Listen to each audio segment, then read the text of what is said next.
기도드립니다. 아멘. 할렐루야. 반갑습니다. 갈라디아서 세 번째 말씀, 제 사도행전 이후로 사도 바울의 행적을 따라서 갈라디아서 말씀을 전하는데 믿음으로 성령을 받으라라는 제목의 말씀을 함께 나누도록 하겠습니다. 지난 1월에 미국에 다녀왔잖아요. 미국의 집회, 뉴저지 집회를 마치고 이제 메릴랜드로 가는 길에 메릴랜드에 있는 우리 엠마오 교회 목사님께서 저와 제 아내를 데리고 조금 더 북쪽으로 가서 미국에서 캐나다로 넘어가서 나야가라 폭포에서 이틀간 보냈습니다. 그 폭포를 바로 끼고 있는 숙소에서 이틀간 보냈는데, 캐나다와 미국 국경에 있는 나야가라 폭포가 몸이 별로 안 좋았음에도 불구하고 광경은 멋진 광경이었어요. 높은 곳에서 떨어지는 폭포 수가 이 강 아래 떨어지면서 안개구름이 막 일어나고, 그 안개구름이 일어나서 솟아 올라가더니 저 하늘 끝에서 하얀 눈으로 뒤덮이는 것을 보았습니다. 아, 사진이 있네요.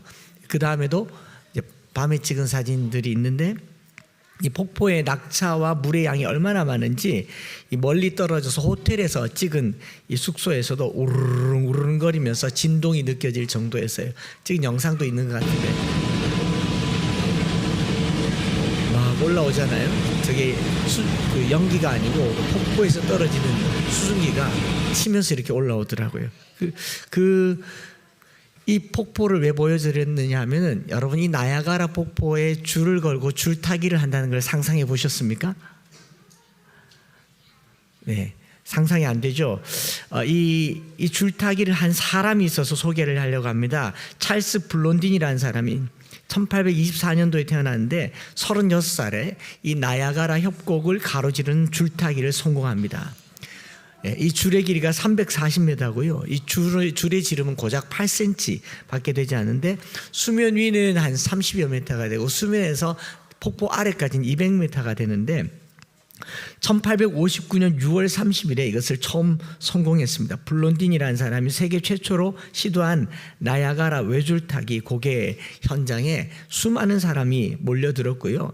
이 높은 곳에 로프를 타고 양쪽에 이 장대가 18kg 무게의 장대로 균형을 잡으면서 한 발 한 발 이 밧줄을 건너갔습니다. 드디어 맞은편에 블론딘이 도착하자 관중들은 우레와 같은 박수를 치고 환호성을 보내며 열광하는 젊은 많은 사람들의 그 열광에 힘입어서 블론딘은 그 뒤로 그냥 한 번만 걷는 게 아니라 그냥 뒤로 걸어가기, 안대하고 건너가기, 자전거 타고 건너가기 등 다양한 방법으로 이 밧줄을 타기를 합니다. 혹시 사진이 있나요?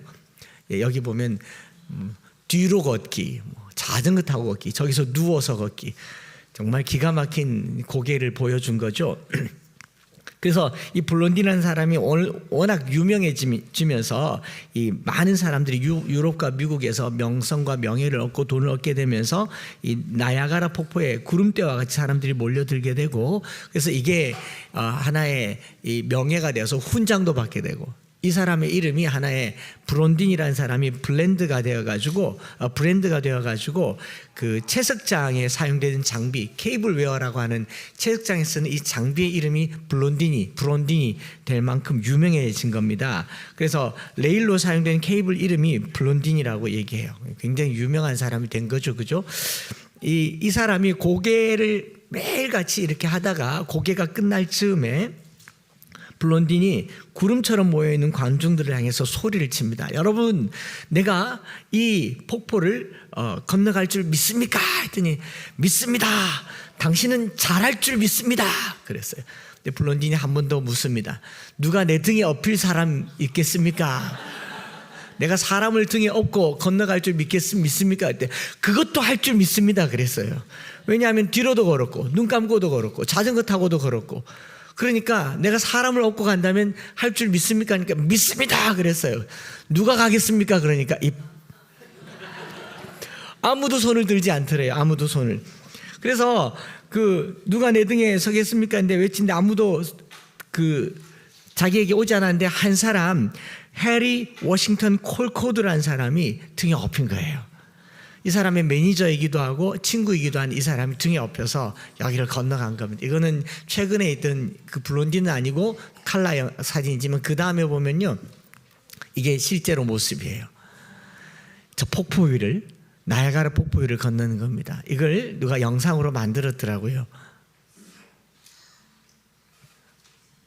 영상으로 한번 보시겠습니다. 그런데 Then, who wants to be carried on my back?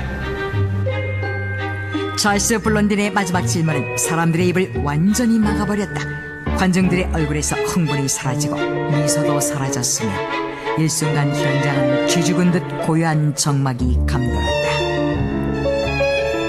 그의 능력을 믿는다며 연신 박수와 환호로 그의 질문에 대답했던 5천여 명 모두가 침묵한 것이다. Me! Carry me! Carry me! 그리고 잠시 후 한 사람이 엄숙한 침묵을 깨뜨렸다. 찰스 블론딘의 친구 워싱턴이었다. 워싱턴은 세계에서 가장 강력한 폭포 위에 매달린 줄을 타고 800m 이상을 친구의 등에 업혀 건너갔다. 그것은 찰스 블론딘에게 굳건한 신뢰가 있어야만 가능한 일이었다. 이러한 두 사람의 신뢰는 많은 사람들에게 감동을 주었고, 사람들은 친구를 등에 업고 나야가라 폭포를 건넌 찰스 블론딘을 줄타기의 전설적인 인물로 기억했다. 상상할 수 없는 고공에서 줄 위를 걸었던 두 남자. 그들이 위험을 무릅쓰고 높은 곳에 올라 도전하고 정복하려 했던 것은 눈에 보이는 것이 아니라 스스로 갈구했던 자유와 믿음이었던 것이다. 네. 그런데 말입니다. 이 해리 콜코드 워싱턴이라는 사람이 블론딘의 등에 업혀서 쭉 나야가라 폭포를 건너다가 줄타기를 하다가 중간쯤에 와서 말입니다. 블론딘에게 이렇게 말한다면요. 나 이제 내릴래. 여기까지 왔으니 지금부터는 내 발로 가도 될 것 같아. 라고 말한다면 어떻겠습니까? 끔찍한 일이 일어나지 않겠습니까? 그렇죠? 지금 제가 왜 이걸 서두에 가지고 왔는 이 그림이 있으면 오늘 갈라디아서 3장을 다 볼 수 있겠다 싶었습니다. 바울이 이것을 이해가 될지 모르겠지만 바울이 들은 소식은 바로 이런 겁니다. 예수님의 등에 믿음으로 가만히 붙어 있기만 하면 되는데 거기서 내려서 제 발로 이 폭포를 건너자는 거예요. 그걸 할례와 율법의 행위라고 얘기를 하는 겁니다. 할례를 통해서 구원받는다라고 하는 율법의 행함은 바로 그런 것입니다. 나야가라 폭포 위에 유일하게 의지할 대상은 그 폭포 위를 수십 번 안전하게 건너다닌 찰스 블론딘밖에 없었습니다. 그의 등에 있을 때에만 안전한 겁니다. 그런데 이 안전함을 무너뜨리고 폭포수 위에 나도 이 밧줄 위를 걸을 수 있겠다, 나도 이 밧줄 붙들고 건널 수 있겠다라고 말하는 것 자체가 바울이 말하는 율법의 행위 그리고 할례라고 말한다라는 것이죠. 그렇다고 해서 친구인 찰스 블론딘이 등에 업히는 것도 보통 믿음은 아니잖아요. 아무도 가겠다고 하지 않았는데 오직 이 콜코드라고 하는 친구만 거기 등에 딱 들어붙는 것도 보통 믿음이 아닌데 이걸로 충분합니까? 안 합니까? 충분하죠. 가만히만 있으면 되잖아요. 그리고 뒤에서 뭐라고 하겠어요? 너 가만히 있어. 흔들지 마. 딱 붙어 있어. 되도록이면 제대로 붙어 있어. 라고 말해야 되는데 나 내릴래. 내리다가 둘 다 죽을 수 있지 않겠습니까? 바로 이걸 얘기하는 거예요. 이 영상을 보면서 생각했습니다. 믿음이라고 하는 것은요, 찰스 블론딘이 나야가라 폭포를 수도 없이 건너면서 보여준 증거일 거예요. 그 사람이 건널 때 사람들은 박수를 쳤고 건널 수 있다고 믿었고 자전거를 타고 건널 때도 건널 수 있다고 믿었습니다. 그 찰스 블론딘이 보여준 믿음에 자신을 맡기는 것을 신뢰라고 얘기합니다. 그 믿음으로 말미암아 구원을 얻는다라고 하는 것은 하나님께서 아들 예수를 우리에게 보내주신 그 믿음에 내가 그를 신뢰하는 거예요. 그에게 나를 맡기는 행위를 믿음이라고 얘기합니다. 믿음은 주님께서 우리에게 주시지만 구원은요, 그 믿음을 나의 것으로 받아들여서 신뢰하는 것, 이것을 구원이다라고 얘기합니다. 그래서 선물로 주신 믿음은 예수님께서 우리에게 선물로 주신 이 믿음을 받는 사람은 예수님께 우리의 삶을 온전히 신뢰하며 맡기는 것, 믿음과 신뢰가 일체가 될 때 우리는 그것을 구원이라고 얘기하는 겁니다. 나이아가라 폭포를 가르지는 로프는 모두에게 다 있어요. 그러나 그 위를 고개 할 수 있는 사람은 블론딘 한 사람밖에 없었던 것처럼 우리의 인생의 구원이라고 하는 기회는 율법을 통해서도 주어졌고 무엇을 통해서도 주어졌지만 여기를 온전하게 건널 수 있는 분은 주님밖에 없었습니다. 그래서 예수님께서 스스로 저주를 받은 자가 되어서 나무에 매어 달림으로 그 위를 안전하게 건널 수 있는 길을 예비하신 거예요. 갈라디아에 있는 바울이 갈라디아서를 쓰게 된 배경이 바로 거짓 교사들이 뭐라고 말한 겁니까?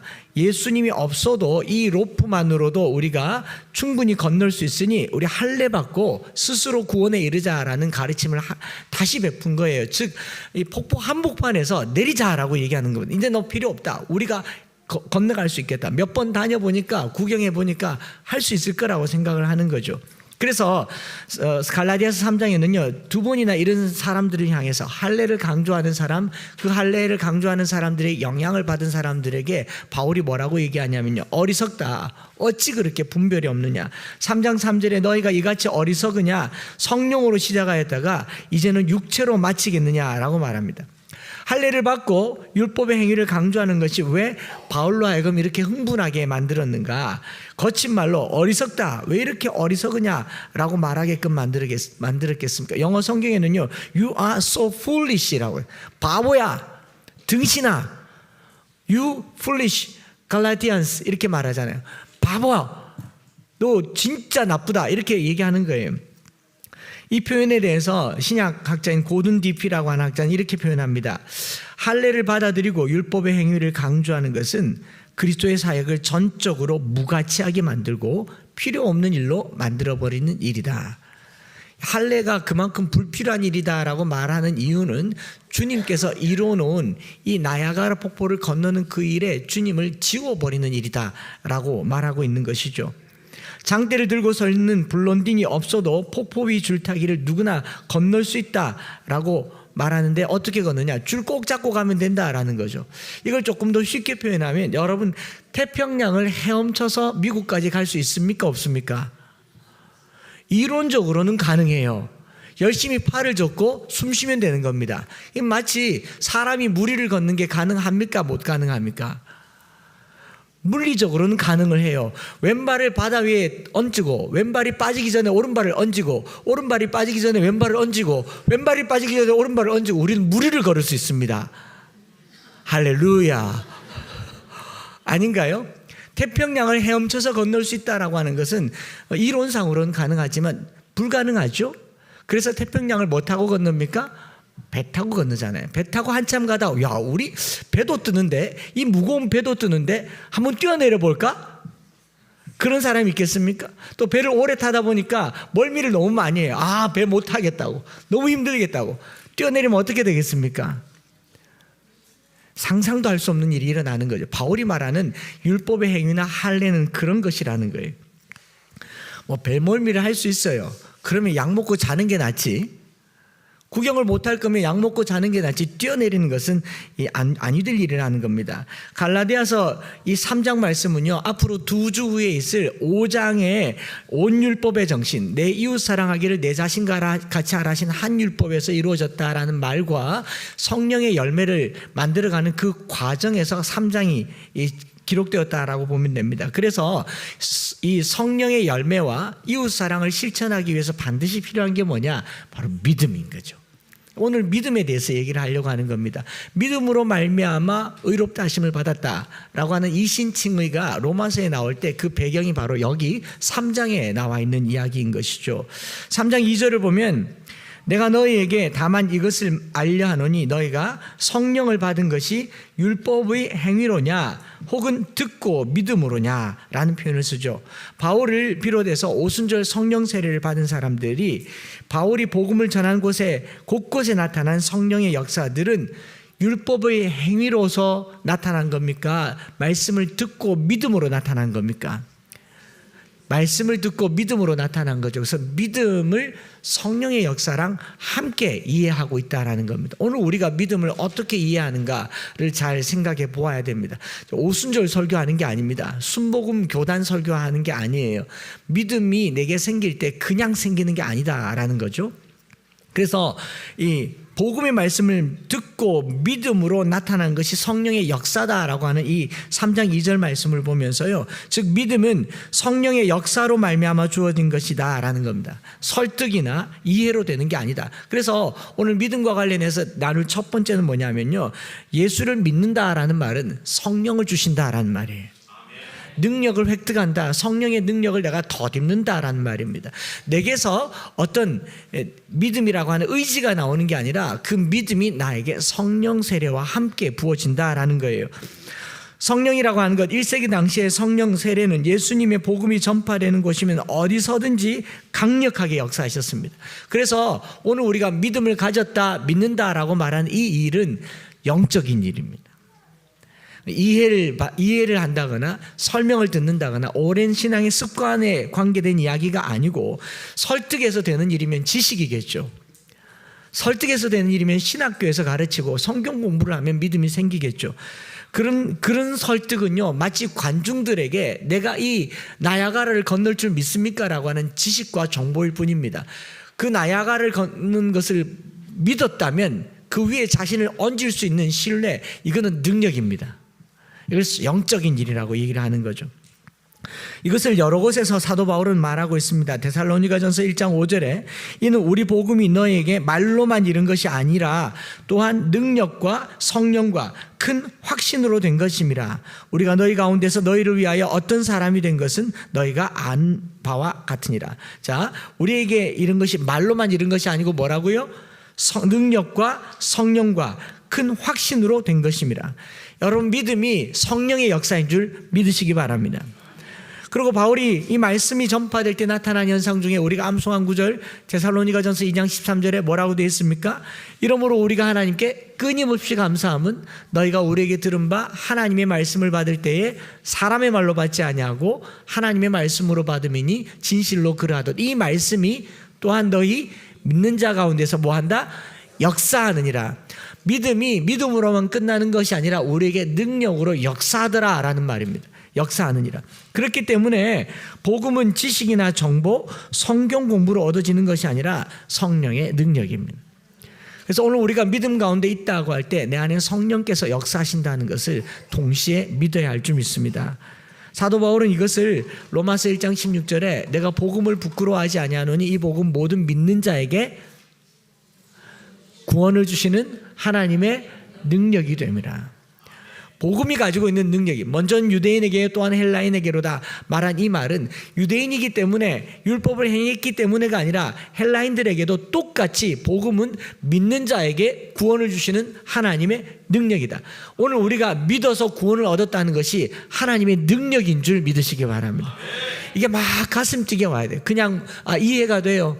나는 교회를 안 다닐 수가 없어요. 쉽게 말해서 안 믿어지질 않아요. 부인하려고 해도 부인되질 않아요 라는 것을 믿음의 확신 정도로 본다면요, 좀 더 나가십시다. 능력을 경험하시기 바랍니다. 그 믿음이 나로 하여금 주님 앞에 뭘 걸어도, 주님 앞에 어떤 헌신도 두렵지 않은 능력의 자리로 나가시기를 축복합니다. 그래서 사도 바울은요, 자신이 믿음을 갖게 된 것이 학문이나 지식이 아니라 영적인 경험이고 다메섹에서 주를 만났던 그 경험과 계시가 믿음의 근거가 된다라는 겁니다. 구약을 많이 공부해서 믿음을 가진 게 아니란 말이죠. 깊은 체험 속에 말씀이 살아있다는 것을 비로소 확인하게 된 겁니다. 원래 바울은 다메섹에서 예수님을 만나기 전에 예수님을 어떻게 이해했느냐, 신명기 21장 23절에 나무에 매달린 자마다 저주받은 자라고, 예수님께서 십자가에 못 박히셨기 때문에 저주받은 자로 여겼습니다. 마치 안상홍 증인의 하나님의 교회 사람들이 십자가를 뭐라고 말합니까? 로마의 형틀인데 예수님을 형틀에 매어 달고 그것을 십자가를 위에 올려두고 그것을 믿는 믿음은 잘못됐다, 안상홍을 믿어라, 혹은 장길자 하늘 어머니를 믿으라 라고 얘기하는 그 교리가 바로 바울이 생각했던 이걸 여기 가지고 온 거예요. 바울은 처음에 예수님을 만나기 전에 예수님이 나무에 달렸으니까 저주받은 자라고 얘기했습니다. 그렇게 보면 안상홍 증인에는 다메섹을 한번 갔다 와야 될 것 같습니다. 십자가에 매달린 예수가 저주받았다라고 받았던 그 저주가 누구의 저주냐? 저와 여러분들이 받아야 될 저주를 주님이 당하신 겁니다. 그 예수를 만난 거예요. 사순절 고난주간에 바울이 만난 예수는 우리가 받아야 할 모든 저주를 주님이 받으신 겁니다. 그래서 3장 13절 우리 본문에 이렇게 나와 있잖아요. 그리스도께서 우리를 위하여 저주를 받은 바 되사 율법의 저주에서 우리를 속량하셨으니 기록된 바 나무에 달린 자마다 저주 아래 있는 자라 하였습니다. 바울은 신명기 21장 23절을 포기하지 않고 그 저주를 예수님이 받으셨다. 그런데 그 저주가 바로 우리가 받아야 될 저주였다라는 거예요. 십자가를 바라볼 때마다 우리가 받아야 될 형벌과 저주를 주님이 받았다는 사실에 믿음이 생기시기를 축복합니다. 이렇게 저주받은 자로 여겼던 예수님을 바울이 어떻게 주님이라고 부를 수 있게 되었는가? 이렇게 말하죠. 고린도전서 12장 3절에 같이 한번 읽어볼까요? 시작. 그러므로 내가 너에게 알리노니 하나님의 영으로 말하는 자는 누구든지 예수를 저주할 자라 하지 아니하고 또 성령으로 예수를 주시라 할 수 없느니라. 하나님의 영으로 말하는 자는 이제 누구든지 예수를 저주받을 자라고 할 수가 없다라고 얘기하고, 또는 예수 성령으로 아니하고는 누구든지 예수를 주라 할 수 없다라고 얘기합니다. 예수님을 주로 믿는 이 고백은 성령이 아니고서는 할 수 없다라고 말하면서 성령의 일이다라고 말하는 거예요. 예수님을 주로 믿고 그분의 등에 업히도록 자신을 전적으로 내어드리는 일은 내 인간의 의지로는 불가능한 일입니다. 철저하게 믿고 또 그 믿음으로 자기가 나아가는 성령의 일이다라고 얘기를 하는 거죠. 여러분, 예수님이 아니어도 로프가 튼튼하니 나도 이 로프 위를 걸어갈 수 있다고 말하는 것이 바로 율법이고 할례이며 율법의 행위라는 겁니다. 지난주에 그렇게 말씀을 드렸잖아요. 할례를 받고 율법의 행위를 지키는 것이 더 힘들겠습니까? 예수를 믿는 것이 더 힘들겠습니까? 예수를 믿는 것이 훨씬 더 큰 믿음을 요구하는 일이에요. 이론적으로는 로프를 붙잡고 가는 것은 이론상으로 할 것 같지만 불가능한 일이지만 이보다 더 힘든 건요, 그 위에 올라타는 게 더 힘든 일입니다. 아닐까요? 조금 더 묵상을 해보았어요. 오순절 성령께서 강림하셨던 그 오순절의 이야기를 생각을 해보면요, 여러분, 그 자리에 믿음이 없으면 120명이 앉아 있을 수도 없었습니다. 불과 얼마 전에 예수님께서 여기서 십자가에 못 박히셨어요. 빌라도와 로마의 군사들이 예수님을 얼마나 처참하게 무참하게 짓밟으며 하나님의 아들이면 내려와 봐라, 자색 옷을 입히고 머리에 가시관을 씌우고 채찍질을 하며 못을 박아 죽였던 곳이 바로 예루살렘입니다. 대제사장과 바리새인들과 서기관들이 그 피를 우리와 우리 자신에게 돌리소서 하면서 빌라도에게 십자가에 못 박아라고 소리 지르던 곳입니다. 그럼 그 제자들은 어떻겠습니까? 당연히 죽어 마땅하죠.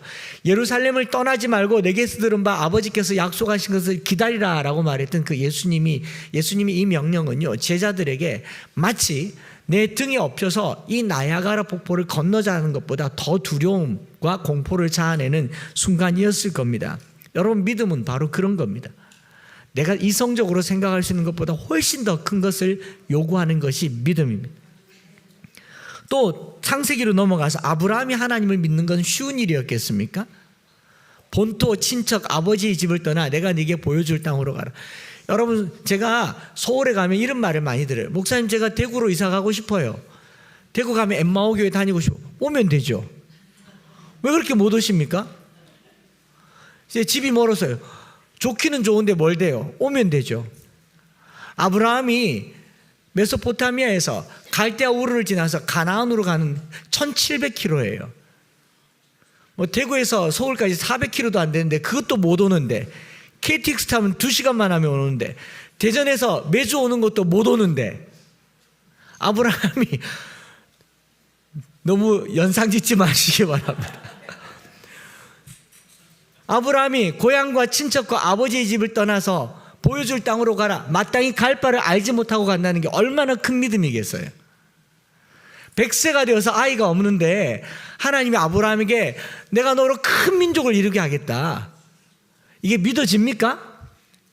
제가 요즘 가끔 그런 생각을 해요. 제가 여합전에 전주에 가서 설교하면서 너무 눈물이 나서 우리 장로님들 자랑을 했어요. 디스한 거 아닙니다. 제가 객관적으로 생각했을 때 우리 장로님들은 부자가 될 가능성이 너무 희박합니다. 딱히 비즈니스의 마인드도 없고 그냥 직장 생활하고 이렇게 돈도 많이 못 봅니다.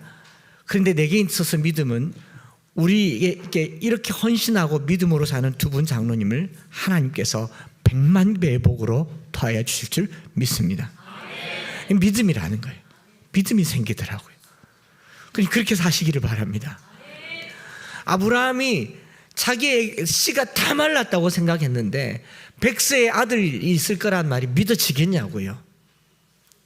그런데 아브라함이 이걸 믿었어요. 믿음이 훨씬 더 어려운 일입니다. 성령으로 아니하고서는 믿을 수가 없다라는 것이 바로 바울의 이야기예요.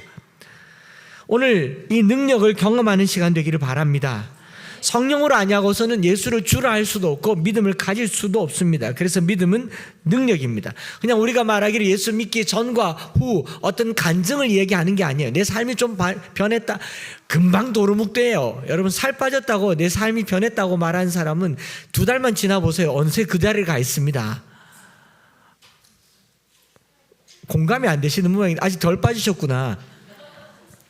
뭐 술 끊었다고요? 어느덧 술잔이 내 손에 잡혀 있을 수가 있어요. 담배 끊었다고 나도 모르게 볼펜처럼 내게 꽂혀 있을 수가 있어요.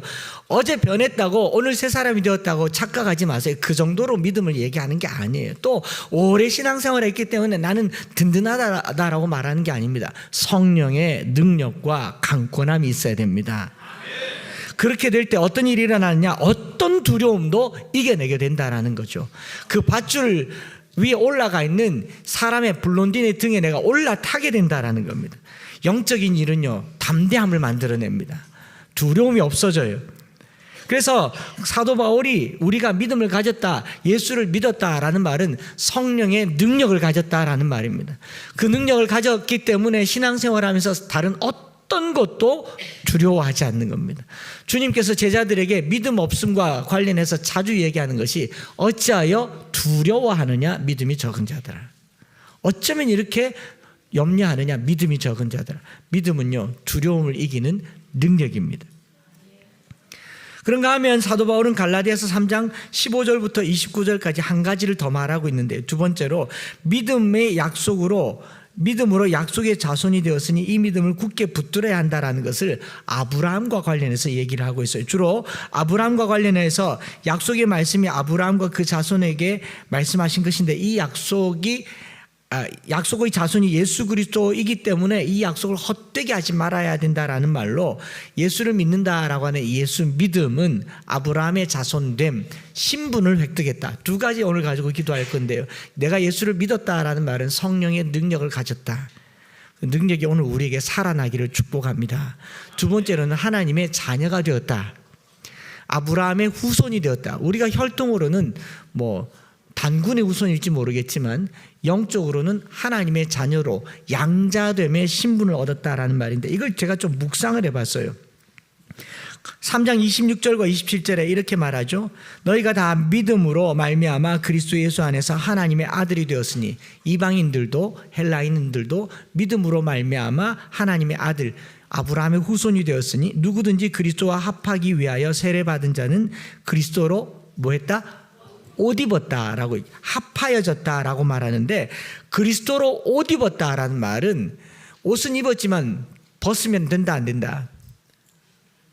벗지 말라는 거죠. 그리스도로 옷 입었으니 그 옷을 벗지 말란 말인데, 믿음으로 예수의 등에 올라탔으면 내리지 말라라는 말이죠. 내려오지 말고 중간에 내리면요 안 된다. 제가 이걸 이제 양자됨이란 말로, 이 양자됨의 신분이란 말로 다시 한번 해석을 해보았어요. 우리가 예수 믿으면 하나님의 자녀 된다라는 말이 혈통으로 육종으로 된 것이 아니고 하나님의 뜻으로 되었다라는 말을 다르게 보면요 아주 강력한, 혈통보다 더 강한 하나님 뜻이라고 볼 수 있겠지만, 이 뜻도 내가 거부하면 하나님의 자녀가 될 수 없을 수도 있다라는 말을 하는 겁니다.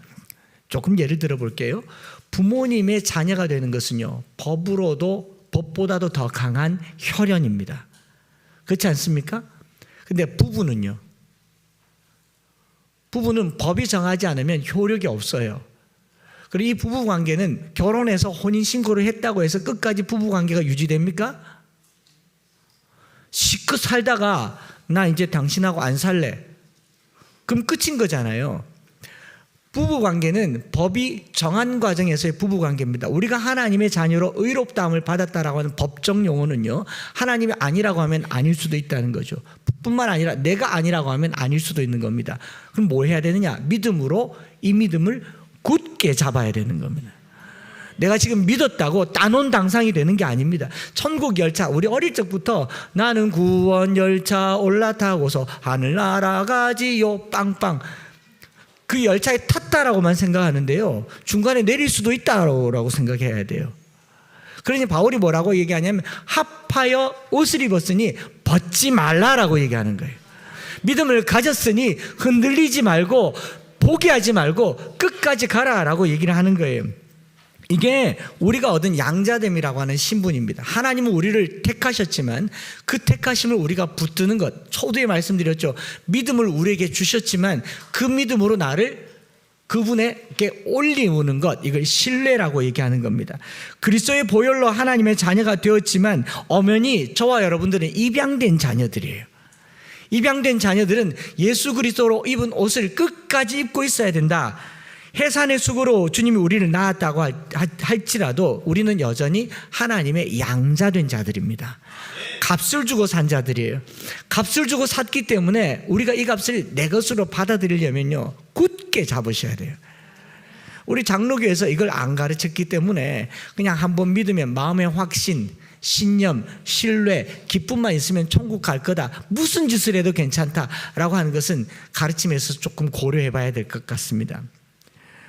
그래서 본문을 좀 더 보니까 갈라디아서 3장 6절에 하나님이 아브라함이 하나님을 믿음에 그것을 그에게 의로 정하셨다 함과 같으니라 라고 얘기했고, 또 로마서 이것과 똑같은 맥락이 로마서 4장 3절에 성경이 무엇을 말하느냐, 아브라함이 하나님을 믿음에 그것을 그에게 의로 여겨진 바 되었느니라 라고 말한 이 의로 여겨졌다, 의로 정하였다라는 말도, 정하였다, 여겨졌단 말이 똑같이 헬라어로 로기조마이라고 말하고 있는데, 로기조마이라는 취급한다, 고려하다, 계산에 넣다라는 말입니다.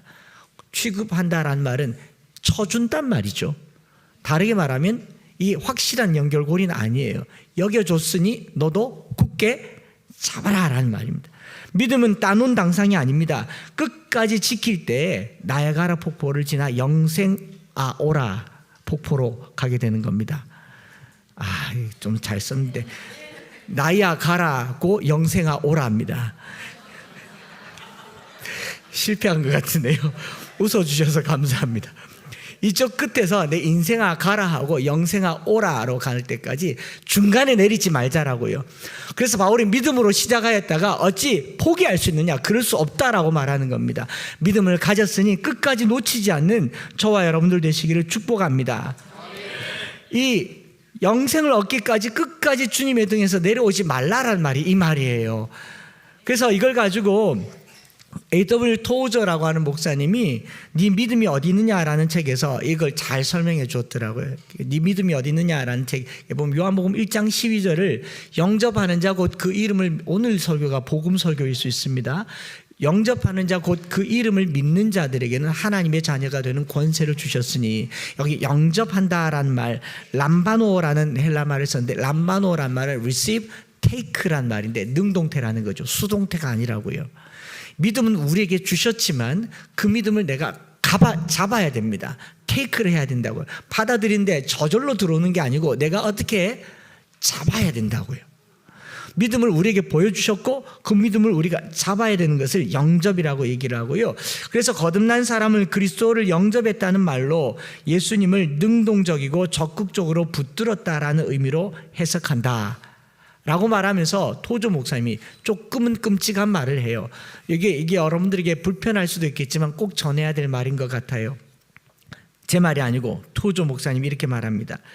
주님께서 제시하는 어떤 조건이라도, 여기서 예수님을 능동적으로 붙잡았다라는 말은 주님께서 제시하는 어떤 조건이라도 따르겠다는 의지가 있는 사람이 하나님의 자녀요, 그리스도를 믿는 신자이다. 심지어는 친척이나 친구들도 버리겠다는 각오까지 해야 한다 라고 썼더니 그 밑에 이렇게 나옵니다. 내가 이렇게 말하니까 당신은 내게 너무 급진적입니다 라고 항의할지 모르겠다. 그러나 내가 예수님이 이렇게 말씀하시지 않았는가? 누구든지 나를 따르려거든 자기를 부인하고 제 십자가를 지고 나를 따를 것이니라.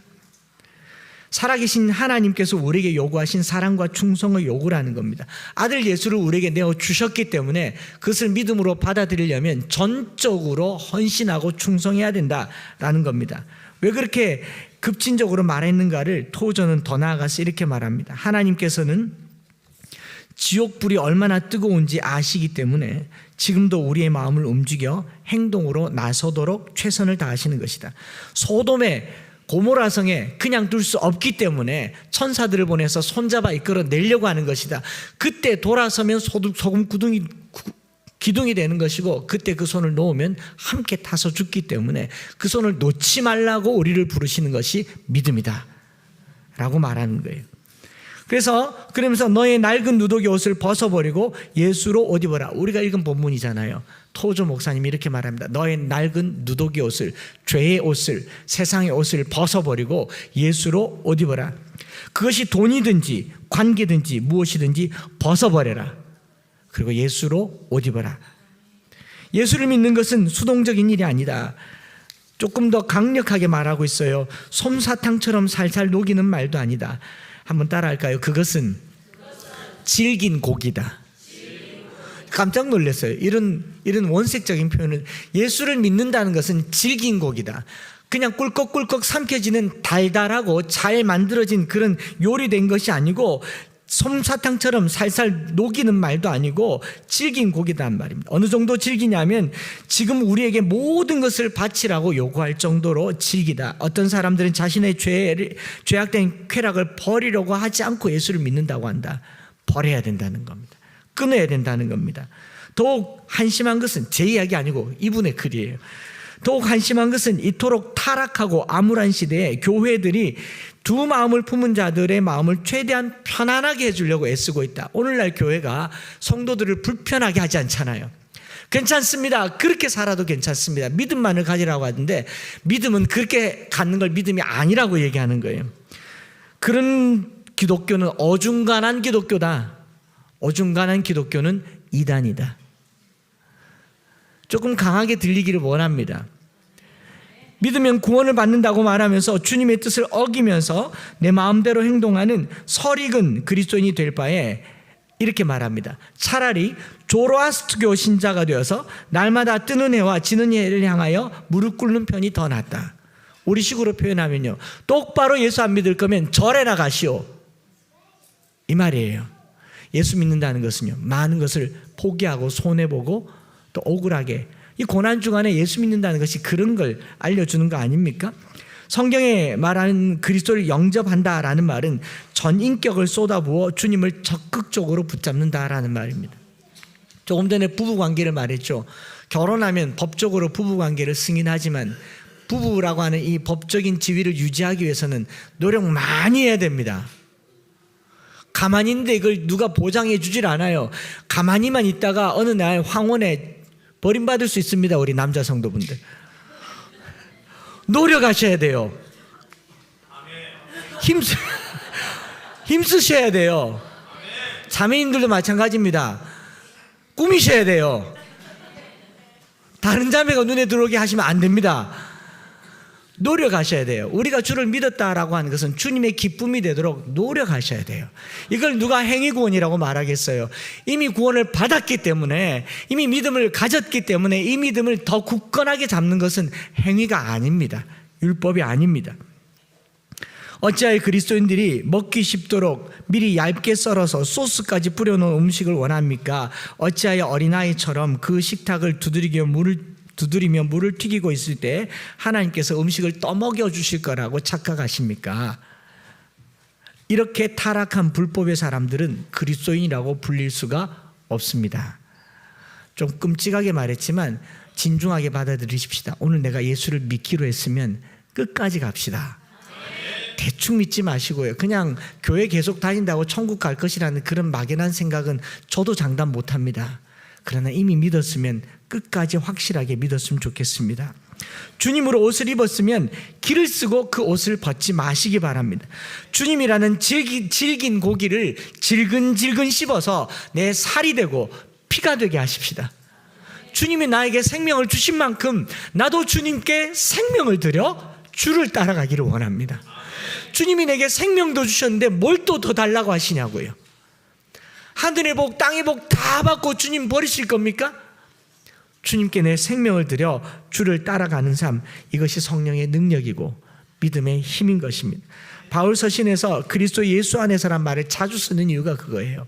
예수 안에서, 예수로 말미암아 예수로 붙어 있고 너희가 내 안에 거하고 내 말이 너희 안에 거하면, 사람이 내 안에 거하지 아니하면 붙어 있단 말이죠. 붙어 있으란 말이에요. 블론딘이라는 사람이 등에 업힌 자기 친구를 보고 뭐라 그랬겠습니까? 딱 붙어 있으래. 흔들지 마라. 우리 일체가 되어야 된다. 저와 여러분들이 주님과 일체가 되어야 그것이 끝까지 강을 건너가는 거예요. 그 강을 건너가는 동안 불안할 겁니다. 흔들릴 겁니다. 시련이 있을 거예요. 그럴 때마다 더 붙어 있으세요. 우리 찬양을 같이 드렸으면 좋겠는데, 내게 허락하신 시련을 통해 나의 믿음 더욱 강하게 자라나고, 이 가사가 그런 것 같아요. 험한 산과 골짜기 지나는 동안 주께 더 가까이 나를 이끄시네. 내가 겪는 시험이 어렵고 힘겹지만 주님보다 크지 않네. 이 가사요. 내 앞에 바다가 갈라지지 않으면 주가 나로 바다 위 걷게 하리. 우리가 이 믿음으로 홍해를 건넜습니다. 이 믿음으로 요단강을 건넜어요. 이 믿음으로 반석에서 물이 나게 하셨어요. 이 믿음으로 예수 그리스도께서 부활하셨어요. 이 믿음으로 성령을 부어주셨어요. 우리가 예수를 믿는다고 하는 것은 이 땅에서 이 세상을 이기는 힘이 되는 겁니다. 이 믿음이 약해지니까 정치적으로도 뭔가를 하려고 하고, 이 믿음이 약해지니까 세상이 두려운 겁니다. 하나도 두려워하지 마세요. 큰 산이 흔들려 바다에 빠질지라도 나는 두려워하지 아니하리로다. 이게 성도의 신앙입니다. 정부가 무엇을 한다, 세상이 어떻게 돌아간다, 하나도 두려워하지 마세요. 우리가 믿는 믿음은요, 세상을 이기는 힘입니다. 죄를 이기는 힘이에요. 오늘 우리가 이 믿음으로 세상을 이기게 해달라고 같이 한번 찬양하면서 기도하기를 원합니다.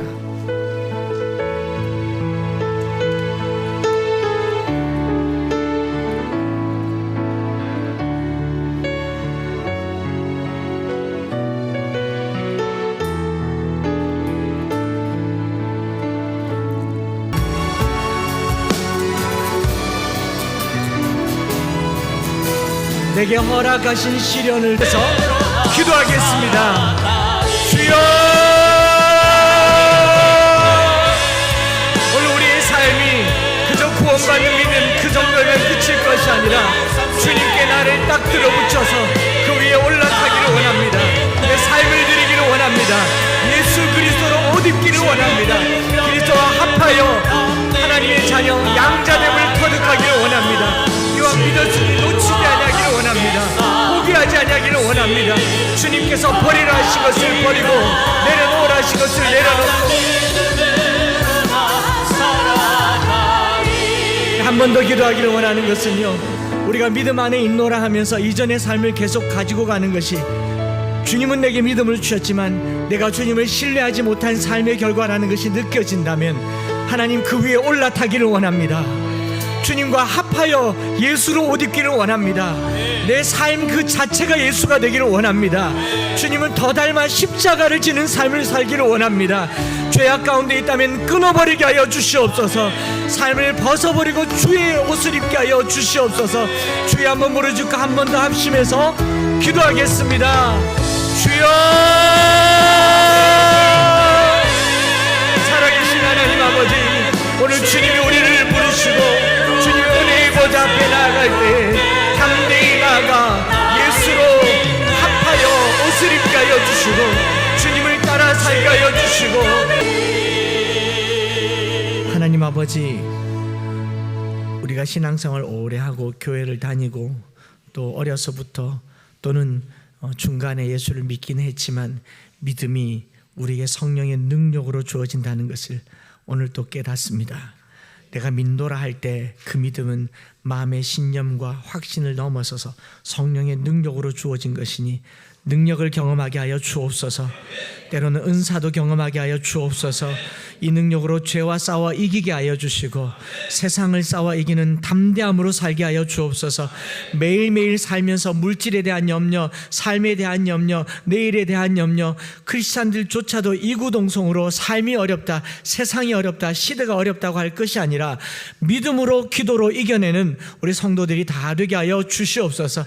세상 돌아가는 꼴을 보고 두려워하고 염려하기보다 기도하게 하여 주시고 그 믿음으로 세상을 이기는 우리 모든 성도들이 되게 하여 주시옵소서. 믿음을 가졌다면 주여 놓쳐버리지 않기를 원합니다. 어떻게 주신 믿음인데 포기하지 않기를 원합니다. 멀리서 관망하고 관광하고 쳐다보고 손뼉치는 믿음이 아니라 그 위에 올라타는 믿음 되게 하여 주시옵소서. 예수 그리스도와 합하기 위하여 주로 옷 입게 하여 주시고 주님이 걸어갔던 길을 걷게 하여 주시고 주님 살았던 삶을 살게 하여 주시고 십자가를 따르게 하여 주시옵소서. 오늘 주님을 따르기로 작정하여 이 사순절을 마음의 여러 가지 다짐으로 고백하고 올려드리며 때로는 금식하고 때로는 물질을 희생하며 우리의 삶을 드리는 사랑하는 성도들 기억하여 주시고 오늘도 주님 앞에 주님을 따라 감사하는 마음으로 10의 1조와 감사헌금, 주일헌금, 성경금을 주님 앞에 올려드립니다. 받아주시고 우리의 삶이 주님을 따라가기에 부족하지 아니하도록 물질에 대한 헌신도 아낌없이 드렸사오니 주여 받아 주시옵소서. 구주 예수 그리스도의 크신 은혜와 아버지 하나님의 말로 다 알 수 없는 사랑하심과 성령 하나님 위로 교통 충만 역사하심이 오늘 내게 주신 그 믿음, 성령의 능력을 따라 주신 믿음인 줄 믿고 이 한 주를 성령의 능력으로 살기를 소망하는 사랑하는 성도들, 무엇보다 이 믿음을 놓치지 않고 굳게 붙들며 포기하지 않고 끝까지 이 길을 달려가기를 소망하는 결단하는 사랑하는 모든 성도들 머리 위에 이제로부터 영원토록 함께 있을지어다. 아멘.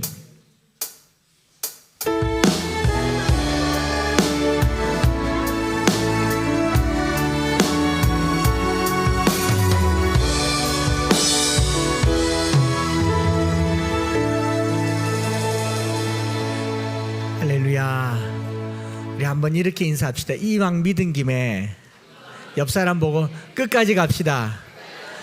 끝날 때까지는 끝난 게 아닙니다. 할렐루야. 우리 점심 맛있게 드시고 오후 예배 때 또 뵙기를 원합니다.